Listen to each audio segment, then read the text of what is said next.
नमस्कार, मैं अभय कुमार मिश्रा पटना बिहार से।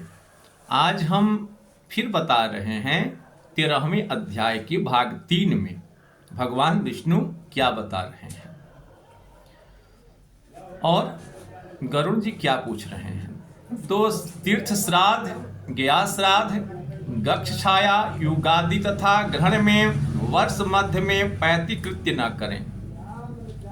हे गरुण, जो पुत्र गया श्राद्ध करें वह संवत्सर बाद पितरों का श्राद्ध कर गया श्राद्ध करें।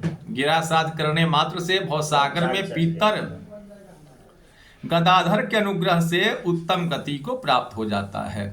जो गया मस्तक पर समीपत्र प्रमाण से पिंडदान करता है उसके 7 पीढ़ी और 101 कुल का उद्धार हो जाता है। जो गया में जाकर श्राद्ध करे उसका जन्म सफल है, उससे पितर प्रसन्न हो जाते हैं।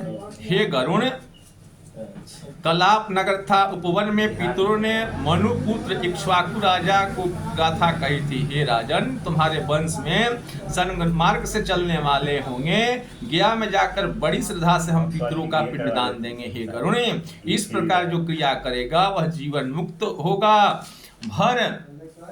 भरद्वाज जी के आत्मज हुए। भरद्वाज के 7 आत्मजे ने गौहत्या करने से जन्म मरण परंपरा पाप भोग पितृभक्ति से मुक्त हो गए। 7 पुत्र सदार्श देश में व्याघ्र, भूत, प्रेत, मृग, चक्रवाक पक्षी, मानसरोवर में हंस बन गए। फिर कुरुक्षेत्र में वेदपाठी ब्राह्मण हुए। सब पितरों में श्राद्ध करने से जीवन मुक्त हो गए। इसलिए जीव पितरों में भक्ति रखें, क्योंकि इहलोक और परलोक में जो है पितृ भक्ति करने से सुख मिलता है।